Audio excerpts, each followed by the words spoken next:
রাসূল সাল্লাল্লাহু আলাইহি ওয়াসাল্লাম ফজরের সালাত আদায় করলেন। তারপরে বেলাল রাদিয়াল্লাহু তাআলা আনহুকে ডাকলেন, ডেকে বললেন, বিমা সাবাক্তানি ইয়া বেলাল, বেলাল তুমি জান্নাতে আমার আগে আগে চলছো কিভাবে? বুঝলাম না।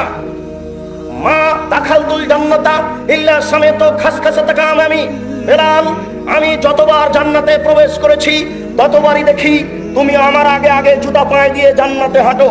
বেলাল বলো তো তুমি কি করো?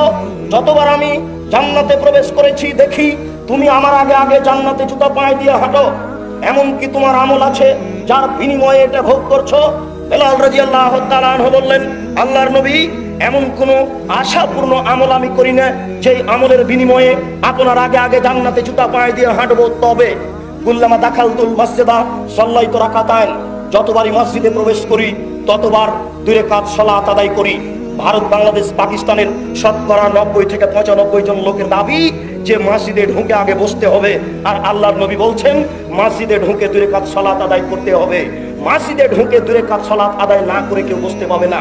সূর্য মাথার উপরে, সূর্য ডুবে, সূর্য উঠে, এমন কোনো সময় নেই যে সময়ে মানুষ মসজিদে ঢুকবে আর 2 রাকাত সালাত আদায় করবে না, বসে যাবে। বিষয়টি এমন নয়। সকালে হোক, বিকালে হোক, দুপুরে হোক, সন্ধ্যায় হোক, যখনই মসজিদে ঢুকবে তখনই তাকে 2 রাকাত সালাত আদায় করতে হবে, তাছাড়া বসতে পাবে না। বেলাল রাদিয়াল্লাহু তাআলা আনহু বলছেন, আল্লাহর নবী, আমি এমন কোনো আমল করি না যার বিনিময়ে আপনার আগে আগে জান্নাতে হাঁটবো। তবে যখনই আমি ওযু করি, যখনই আমি মসজিদে প্রবেশ করি তখনই 2 রাকাত সালাত আদায় করি। আর যখন আমার ওযু নষ্ট হয়ে যায় তখন আমি আবার ওযু করি এবং আমি মনে করি যে আমার উপরে 2 রাকাত সালাত রয়েছে, তাই আমি 2 রাকাত সালাত আদায় করি। ওযু করলে 2 রাকাত সালাত আদায় করি, মসজিদে ঢুকলে 2 রাকাত সালাত আদায় করি। আল্লাহ রাসূল বলছেন, বেহেমা বেলাল, বুঝেছি, এটাই হচ্ছে কারণ বেলাল, এই কারণেই তুমি আমার আগে আগে জান্নাতে জুতা পায়ে দিয়ে হাঁটো। আল্লাহ রাসূলের আগে হাঁটার সুযোগ হয় 2 রাকাত সালাত আদায় করলে।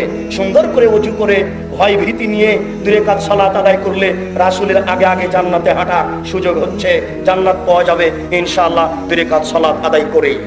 আলী রাদিয়াল্লাহু তাআলা আনহু বলেন, রাসূল সাল্লাল্লাহু আলাইহি ওয়াসাল্লাম বলেছেন, মা মিন মুসলিমিন, যে কোনো ব্যক্তি ইদনবদাম্মান কোন পাপ করে বসে, মানুষ মাত্র পাপ হতে পারে এ কথাই ঠিক।